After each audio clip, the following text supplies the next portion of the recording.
Okay, guys, we're here with Brenna Kennedy with, and I'm drawing a blank right here off the bat. I was going to Limited edition training. say, yeah, I was about to say Fortitude Fitness, Aaron's program. So like, no, that's not right. All right, You're we're starting good. over. Limited edition.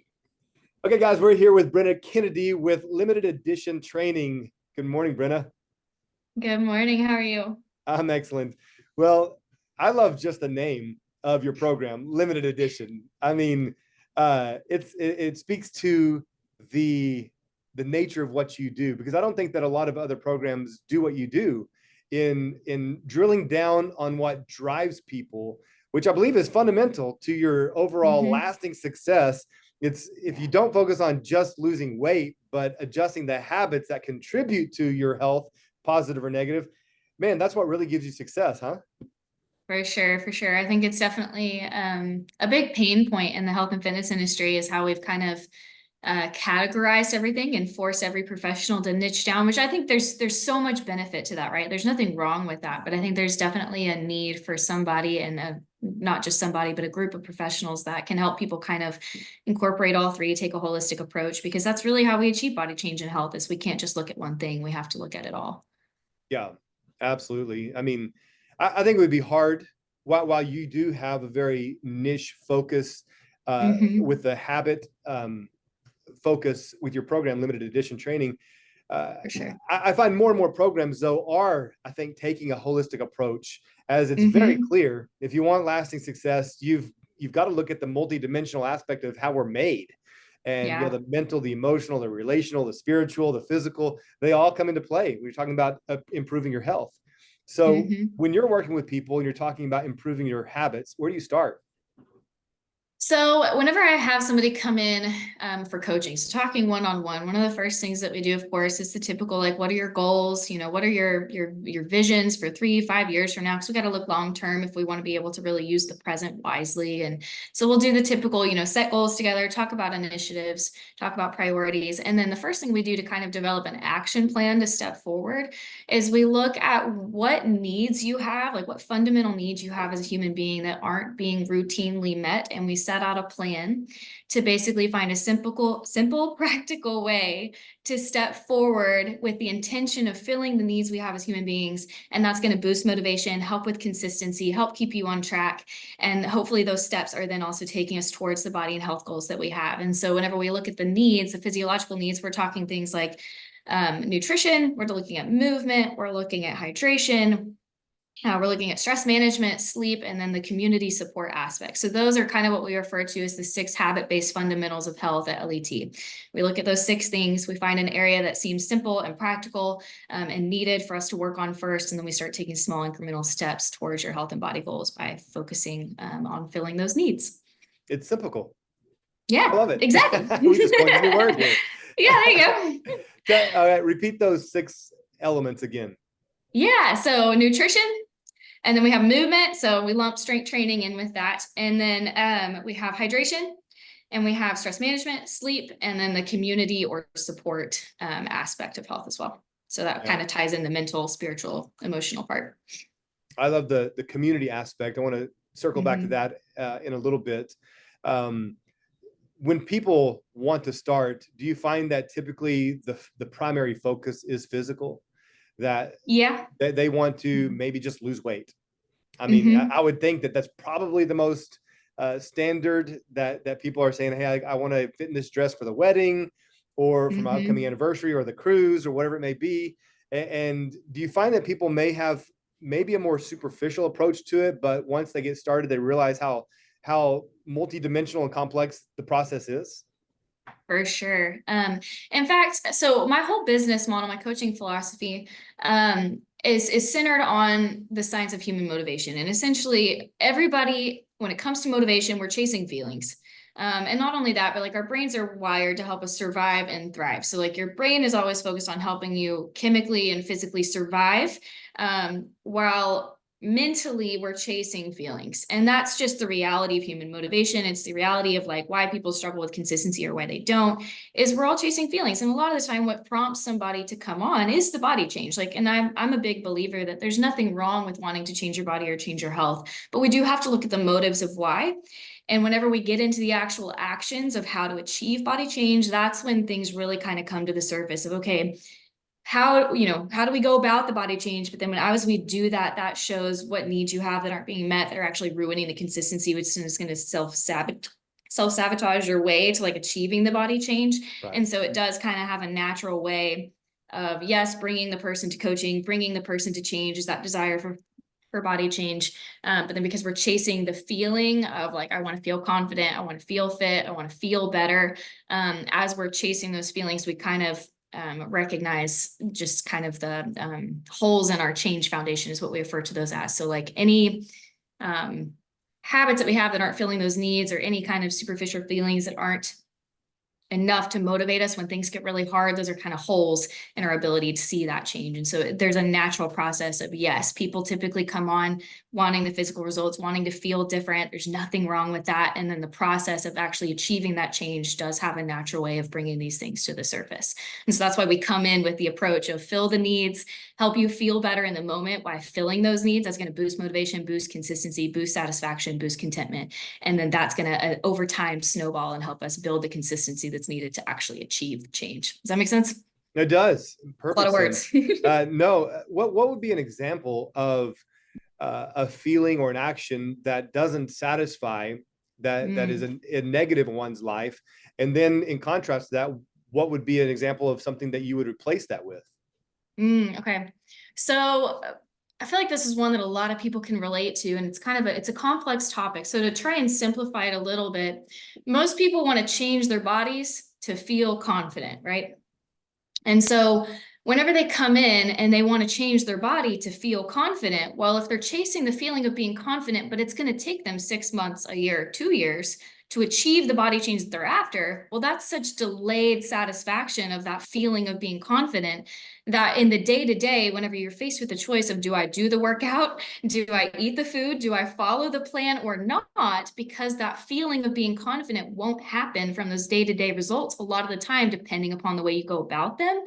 A lot of the time that's going to result in, well, the motivation that got you here, that motivation to feel confident, since it's so delayed, that feeling that we're chasing is actually derailing the ability to achieve the consistency that's going to get you there. And How so important there's then a are whole, feelings? It seems like you do put a yeah. lot of emphasis on feelings, and because they're obviously they're inevitably connected to our being, to the way of our makeup. We have feelings. We Yeah. feel highs, we feel lows. Now, one of the things I teach my girls, my very volatile teenager, I say, hey, listen, those feelings, we're not going to be led Yeah. by our feelings, and they're there, and then, but sometimes it can be the tail wagging the dog of these Yeah. feelings driving us, and so when should we let those feelings drive us, and when should we drive our feelings? Or I don't know if I'm making sense now. Yeah, no, that makes total sense. I think the reality of it is that old truth, it's biblical, but it's also psychological, and we can't act in accordance with our feelings is true. We can't let feelings run our life. We can't idolize feelings essentially and let them steer our actions. But a huge part of being able to be consistent and disciplined is being able to validate your own feelings, accept the reality of the situation, but then move forward in a way that doesn't just play to the here and now, but that plays to the long-term investment. And so there's actually psychological terms for that. There's things like cognitive flexibility, which is basically the ability to like see different solutions to different problems. And then things like emotional intelligence. So like how decent are you, or how accurate are you at identifying the emotion that you're feeling, and then like identifying the cause or identifying the solution. All of that can kind of get wrapped up into emotional intelligence. And those two are actually skills. So I think this is something that gets tossed around too, is those aren't habits. Like having a habit of identifying feelings and like managing your stress, that can be a habit, but it's actually a skill. It's a series of habits. It's a series of thought processes and mindsets and beliefs. And so to be able to like identify your feelings accurately and then identify the correct way to go about, addressing the stress or addressing whatever that emotion brings up, And then the cognitive flexibility. So being able to take that information and then finding flexible solutions to keep you on track. That's a series of skills that like we're not always conscious of. And so if we want to achieve body change and we want to become disciplined at the day to day, there is kind of this balance act of being able to feel the feelings and give your body space to process them. If you guys have never read the book, The Body Keeps the Score, it talks a lot about the physiological Yeah. manifestations of stress and emotions and things. And so if we don't have kind of this balance, and I kind of be careful not to use that word too much, because are we ever really balanced? Like, no, but essentially we don't have, a sense of discipline over being able to give ourselves the space to feel the things and respect those things and validate them and accept them, then we'll never be able to move past them, because your brain again is wired subconsciously to help you survive and thrive, and it can't survive by bottling things up. It can't thrive for sure by bottling things up or by living in your emotions either. And so I think it's less about like acting in accordance with your emotions as it is being able to navigate life, navigate body change, or navigate habits in a way that gives space for the emotions, but that also helps you navigate life in a way that doesn't subject you to them. And it's, I think so often, especially, this sounds bad, but in the Christian community, especially, I think we've kind of developed this habit of emotions are all bad, or we have to act regardless of emotions. And I don't fully agree with that, because we do act in accordance with emotions all day long, whether we realize it or not. And we have to learn to navigate that in a more disciplined, consistent, mature way. I think is really the heart of the issue, is not ignoring emotions, not disrespecting emotions, but just learning to handle them better. That's going to lead to the discipline and consistency that we want. Does that answer your question? No, it does. It does. Okay.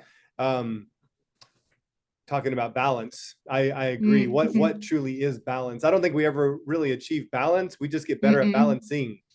Yep. I think that we're all that person like at the circus with the 10-foot pole, on our nose or whatever, and we get really good at balancing that. Hopefully we do. We improve that skill of balancing. But part of that skill, like you said, is understanding all of these different concepts and really how we're built, that these emotions, they're real. They're part of us. God gave us those emotions. Yep. And they're not bad, but we have to acknowledge them, know the source, where they come from, and then what to do with them. I was just talking with some friends last night, and they were talking about their teenage son. So we're just going to like make this a whole parenting podcast, I think. Fun game. We're talking with their teenage son, and he just got overwhelmed with the emotion of like, he's like, I feel like there's needles in my brain, and I think so many, especially teenagers, feel that just overwhelming sense of emotion sometimes. And we as adults, we're not immune to that either. I think we have more experience, but sometimes maybe even to a greater degree, because of that teenager, we're overwhelmed with emotions, and knowing what to do when they're there and is truly a skill and part of this balancing act in life. But they can be devastating, but then they can also help drive us in a very positive way as well. For sure. So, And go ahead. Oh no, I was going to say is like, I think we've got to remember, especially like speaking to the Christian community, like we've got to remember that the emotions and the relational aspect of life is largely what sets us apart, and is largely a part of that whole made in God's image thing. And so like we've created this culture that just like downplays that, disrespects that, makes emotions something that makes you weak. And that's not at all true. And so how do we reconcile that? How do we navigate? That's just one of the big riddles of life. And it's one of the biggest tasks I think we have as human beings and as parents, to raise kids that know how to self-regulate, to use the psychological term, and that kind of thing. Like it's not easy to do. Nobody's exempt. Yeah. I mean, we see examples of that. I mean, in the Bible, with Jesus expressing his emotion, whether it be flipping the tables in the temple or weeping at the graveside of Lazarus, he was a man of emotion. However, he was led by the Spirit. And so, that's part of that transformed mind, that transformed being. So, and how obviously as a believer, is this very integral into your programming as far as your faith and leading people in that spiritual dynamic as well? Yeah. So, I want to preface this too with my company. I don't market it as a faith-based company because the reality is that God created science. And so, Yep. I can be extremely scientifical and it's like I always forget the reference. I need to get better at that. But the verse that says basically like if humans don't cry out, the praise of the Lord, the creation will. Like our bodies Right. are literally made to operate according to the terms and the guidelines that God set. Like if you lie, it changes your brain. If you are stressed, God says, I haven't counted it myself, but I've read. So if this is not true, forgive me, but it said 365 times in scripture not to worry. Well, stress has one of the biggest physiological changes or effects on the body of anything else. And so like stress changes your metabolism. It changes everything. So Yeah. like it's no coincidence that God tells us what he does about how to live life because he created our bodies. He knows how they operate. Um, and so I wanted to preface with like, I don't market LET necessarily as a Christian-based company, but I do give my clients the option of like, do you want faith incorporated? And to what degree, if you do, because even Christians, I think sometimes we get gun shy because we're scared that we're going to get preached at or whatever. And so I always give people the choice of how much, if any, do you want faith incorporated, or do you want me to keep it strictly scientific? And so, but it does, like in terms of my philosophy, it is solely rooted in the fact that like I largely became a Christian because I was really struggling with the science side of things. I'm so logic brain to a fault.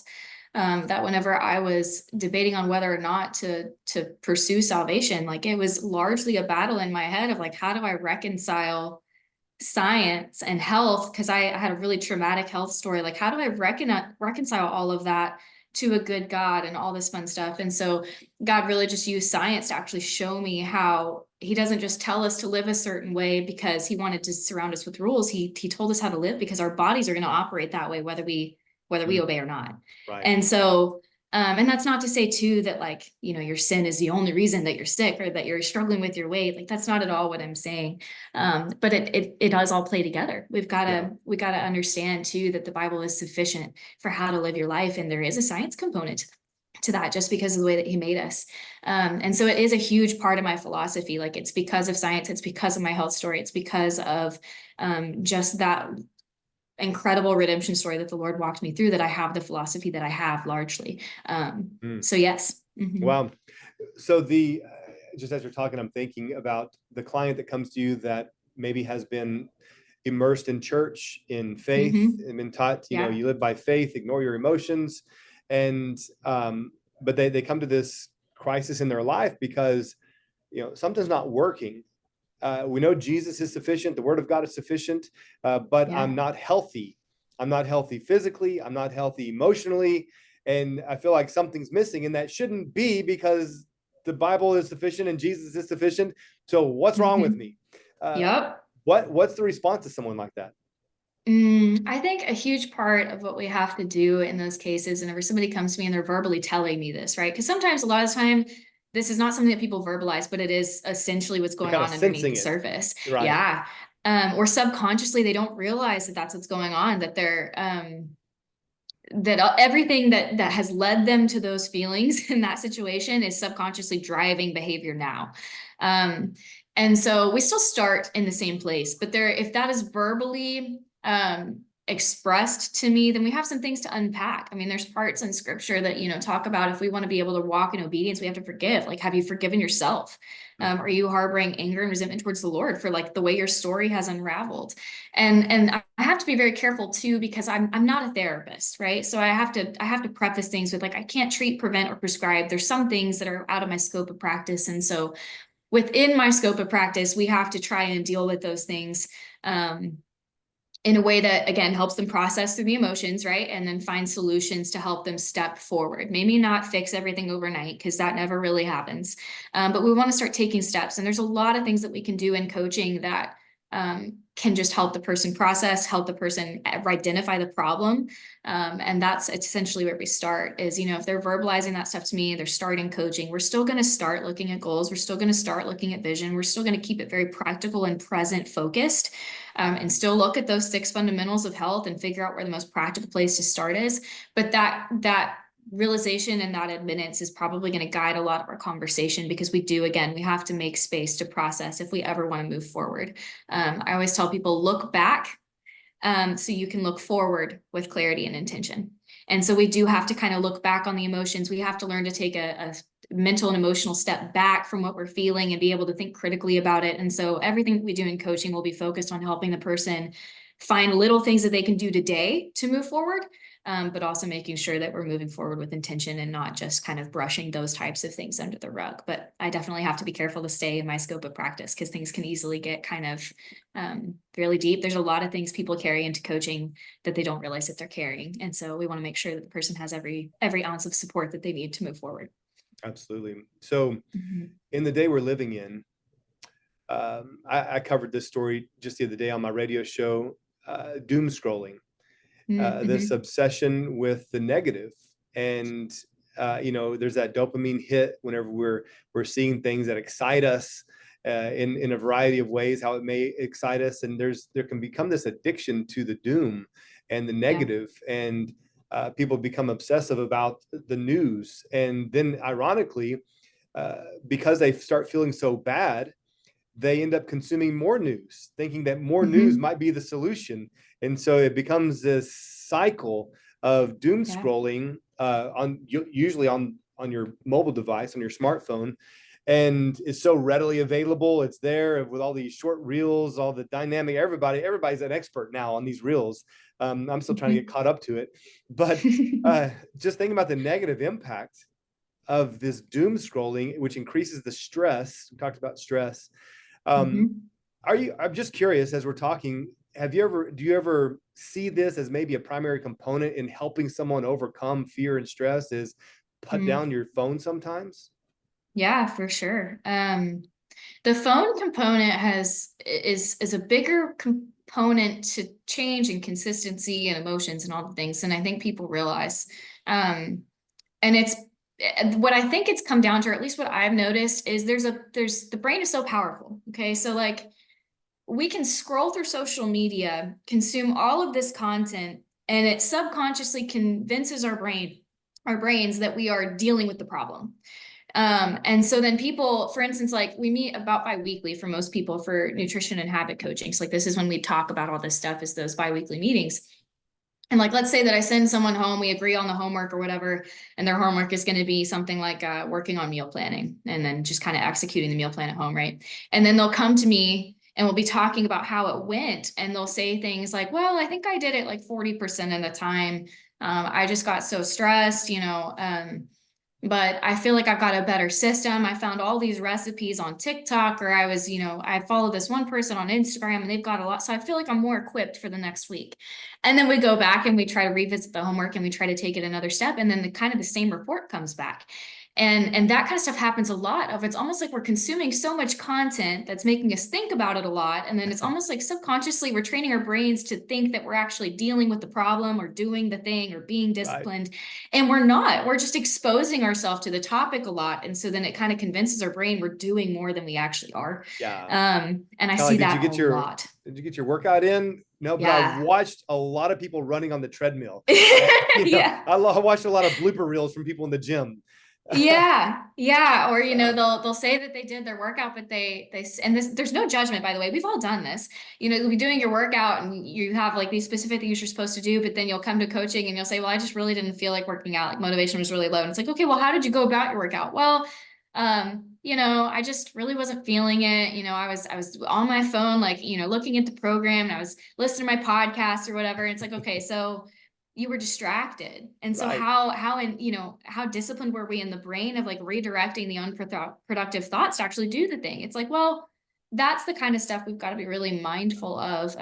Something I always tell people is, if you're unaware of the problem's controlling you. But if you're aware of the problem, you're in the process of fixing it, because we can't fix what we're unaware of. We can't. So good. Yeah. And that's just where the coaching comes in, is you need that perspective, that outside perspective, to show you your blind spots, because we all have blind spots and we can't see it all. And the value of community there. So speak to that just briefly here as we wrap up this conversation. The community dynamic, you said that you guys meet, did you say bi-monthly or bi-weekly? Bi-weekly to start, and then Okay. we can always change it up as we go, but every other week is what I recommend to start. Okay. So this is the group of people that you're working with, your clients, Mhm. and you come together. Why do you do that? What's the power in that?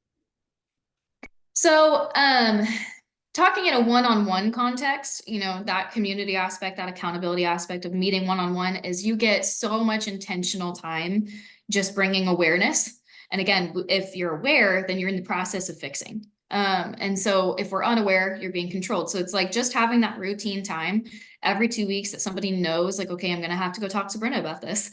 It just increases awareness in the time between meetings as well. And so, like, not only do you have the community aspect, the accountability aspect, the support of actually coming alongside somebody that, is going to give you grace and help you work through the problem, and truly like be a collaborator with you in a way that gives you grace and allows you to trust them. Like, there's something so powerful about that time together, but also in the in between, knowing you're going to have designated time to talk about the thing Yeah. is going to naturally make your brain think about it more.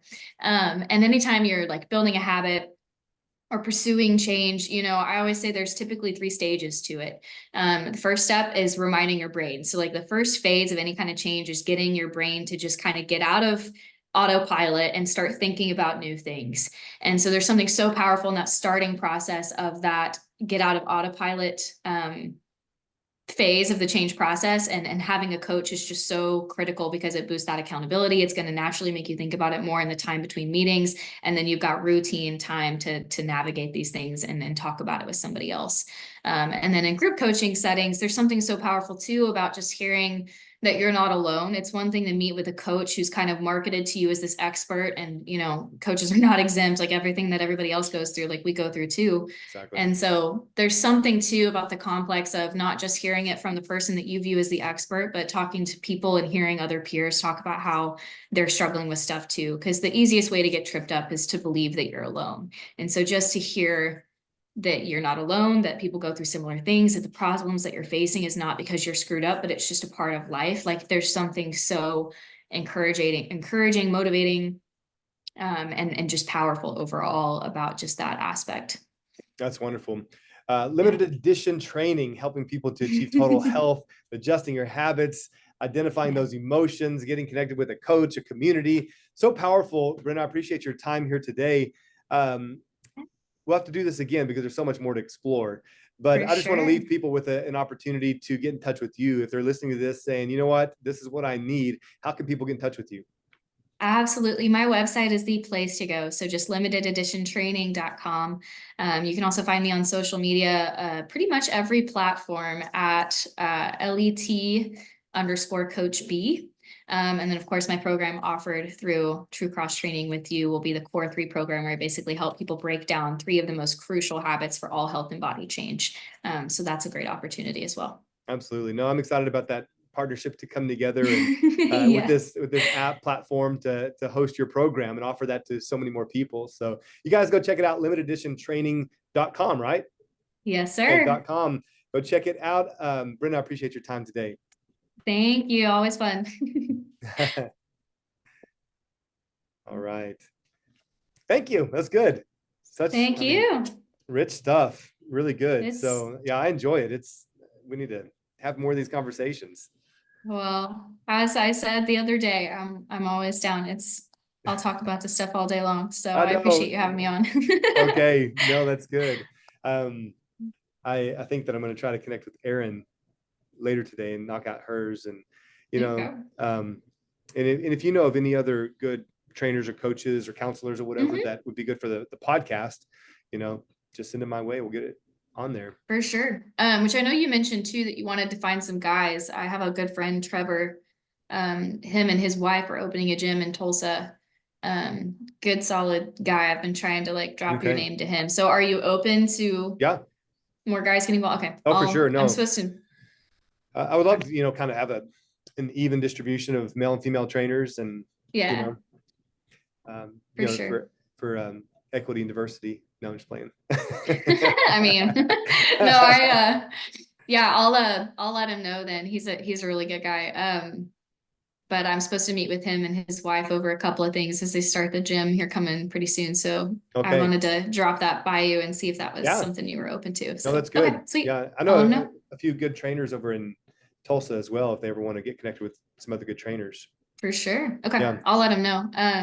Last I heard they were in the Broken Arrow area, but I think they've moved. They just got married, so I don't know Okay.